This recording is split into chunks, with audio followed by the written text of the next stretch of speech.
हमको जाना होगी। तानाशाही नहीं चलेगी, नहीं चलेगी, नहीं चलेगी। व्यक्ति को दबाना बंद करो, बंद करो, बंद करो, व्यक्ति को दबाना बंद करो, व्यक्ति को दबाना बंद करो, बंद करो, बंद करो। भाजपा सरकार। देखिए, इस समय हम जो है बुद्ध पार्क में हल्द्वानी के, ये जो अभी आप पुतला दहन देखा आपने, थोड़ी देर देखिए राख बन चुका है, लेकिन ये कांग्रेसियों की एक अंदर की आक्रोश की आग थी जो ये दिख रही है। अभी हमने कई कार्यकर्ताओं से लेकर विधायक से लेकर सवाल किए, पूछा उनसे कि मोदी कह रहे कि तैयारी करके नहीं आते हैं आप लोग, 5 साल दिए क्या कर रहे हो तुम। और उन्होंने कहा कि मणिपुर पर हमने जो है 16,000 मुकदमे दर्ज किए हैं, 1111 FIR दर्ज हुई हैं और 160 मर्डर हुए हैं। उन्होंने कहा हमें इस पे शर्मिंदा है कि यह घटना हुई है, लेकिन विपक्ष इसे राजनीतिक मुद्दा बना रहा है और तमाम तरह के सवाल जवाब हुए हैं। इसी को लेकर मैं मनोज आर्य, खबर संसार के लिए ग्राउंड जीरो पर। धन्यवाद। विधायक जी, कल को लेके आपने क्या है पुतला दहन किया है, थोड़ा संक्षेप में बताइए। देखिए, संक्षेप में अगर बताना चाहें तो लोकतंत्र के जो स्तंभ हैं धीरे धीरे ध्वस्त करे जा रहे हैं। आर्थिक, सामाजिक, न्यायिक व्यवस्थाएं ध्वस्त हो रही हैं। हिंसा जिस प्रकार से देश में बढ़ रही है, जिस प्रकार से अडानी के हाथ में पूरा देश इन्होंने बेच के हाथ में उनको दे दिया है, इन व्यवस्थाओं पे जब प्रश्न उठते हैं सदन में, और संसद की एक गरिमा है, एक परंपरा है, उस परंपरा के विपरीत सदस्यता हटा दी जाती है राहुल जी की, अधीर रंजन चौधरी जी को निलंबित कर दिया जाता है, तो आवाज़ उठाने का तो बनता ही है। और कांग्रेस पार्टी इकलौती राजनीतिक पार्टी है जो लगातार हर मोर्चे पे सरकार को सड़क से लेकर सदन तक घेरने का काम करती है, और संविधान की रक्षा के लिए, इस देश की आज़ादी की रक्षा के लिए, और आज़ादी का बराबर का जब सबको सम्मान अधिकार मिले, वो देश आज़ाद देश है। एक देश जो उन्नत देश होना चाहिए, प्रगतिशील देश होना चाहिए, उसमें हिंसा फैलाकर भारतीय जनता पार्टी राज कर रही है। ये आज वाकई में कलयुग का बहुत बड़ा ऐसा ये समय है। लेकिन इस कलयुग के समय में भी राहुल गांधी जी के नेतृत्व में, कांग्रेस पार्टी के नेतृत्व में हम सब लोग तैयार हैं इस लड़ाई को लड़ने के लिए। प्रधानमंत्री नरेंद्र मोदी सहित अमित शाह, तमाम लोगों ने आरोप लगाया कि कांग्रेस जो है सीरियस होकर आरोप नहीं लगा रही है, ना कोई बहस में चर्चा उन्होंने भाग लिया। मैं उनसे केवल ये कहना चाहता हूँ कि 2 उनके सांसद हैं मणिपुर के, उनको बोलने का अवसर सदन में दे दिया जाए, उनसे प्रेस कॉन्फ्रेंस कराई जाए।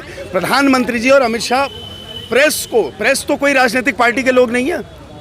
जो हमारी मीडिया है, ओपन प्रेस कॉन्फ्रेंस में ओपन सवाल उनसे पूछे हर विषय पे, और दिल खोल के, पढ़ के नहीं, मन की बात, जो उनके अंदर मन की बात है वो साफ बोलें, हमारा आग्रह है। अधीर रंजन चौधरी ने कल कहा कि प्रधानमंत्री नरेंद्र मोदी जो चांद से लेकर चीते तक की तो बात करते हैं, लेकिन मणिपुर पे उन्होंने कुछ शब्द नहीं बोले। नहीं, बिल्कुल डंका जिनका बजता है और हिंसा जो कराते हैं, 2 विषय। एक मीडिया की इमेज है, एक इमेज जो बनाई गई है।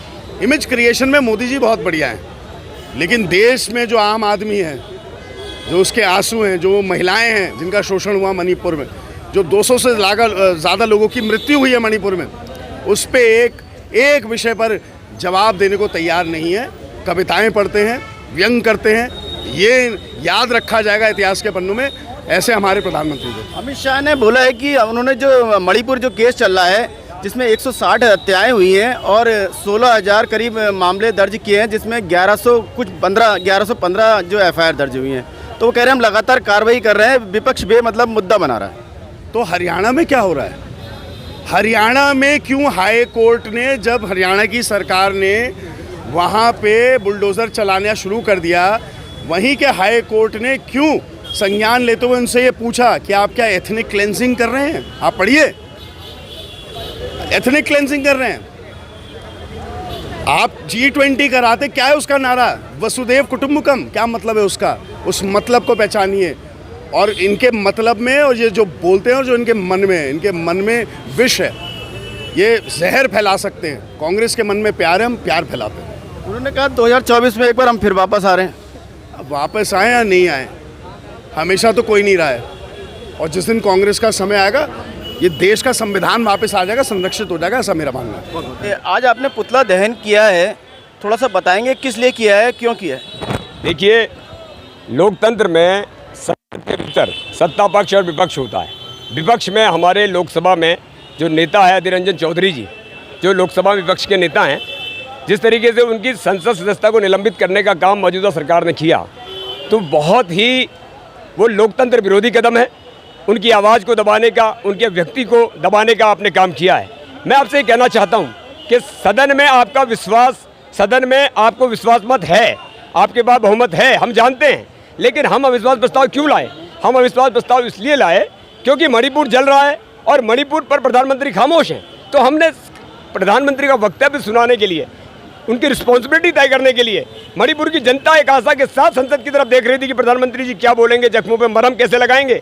किया क्या आपने देखा कि मेरा बहुमत पूर्ण है, तो आपने संसद में सिर्फ अपना प्रचार किया और देश ने पहली बार देखा संसद को अपना प्रचार तंत्र के रूप में। हमेशा सरकार अपनी उपलब्धियां गिना रही है, जनता त्राई त्राई कर रही है, और कोई व्यक्ति विरोध करता है तो आपकी सदस्यता निलंबित कर देते हैं। और संसद में जब लोकसभा स्पीकर ने संसदीय कार्रवाई से उनके शब्दों को हटा दिया तो टिप्पणियां कहा, सदन में निलंबन किस बात का? और जो आपकी स्मृति ईरानी जी हैं, उन्होंने तो अमर्यादित शब्दों की सीमा लाद दी। एक महिला होने के नाते ऐसे शब्द संसद ने पहली बार सुने। आपने उनके खिलाफ क्या कार्रवाई की? तो ये जो पक्षपातपूर्ण आपका रवैया है, इसके विरोध में आज ये पुतला दहन करने का काम किया गया। ये मीमांसा आर्य है, फायर ब्रांड नेता है यहाँ की कांग्रेस की, और ये भी आज मौजूद हैं तमाम पुतला दहन में।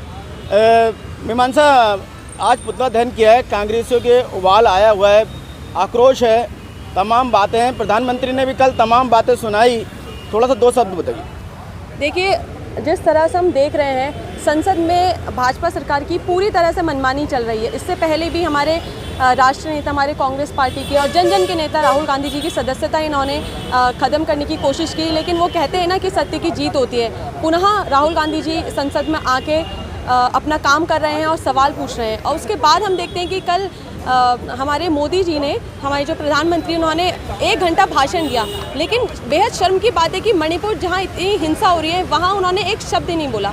और उसके अलावा कांग्रेस पे और तरह तरह के अन्य आरोप वो लगाते गए। किस तरह से जनता को बरगलाना है वो उनको बखूबी आता है, लेकिन अब जनता समझ चुकी है कि किस तरह से संसद में जो अहम मुद्दे हैं उनको बोलने से, उन पर बात करने से किस तरह से हमारे नेताओं को रोका जाता है। और अभी पुनः इन्होंने जो हमारे विपक्ष के नेता हैं उनकी भी सदस्यता खत्म करने का काम किया है। तो इससे साफ दिख रहा है कि 2024 के चुनाव को लेकर ये कितना बौखलाए हुए हैं, क्योंकि जब काम नहीं करेंगे तो इनको अब समझ में आ गया है कि जनता समझ चुकी है कि हमें किसको चुनना है और किसको नहीं चुनना है। बहुत बहुत धन्यवाद।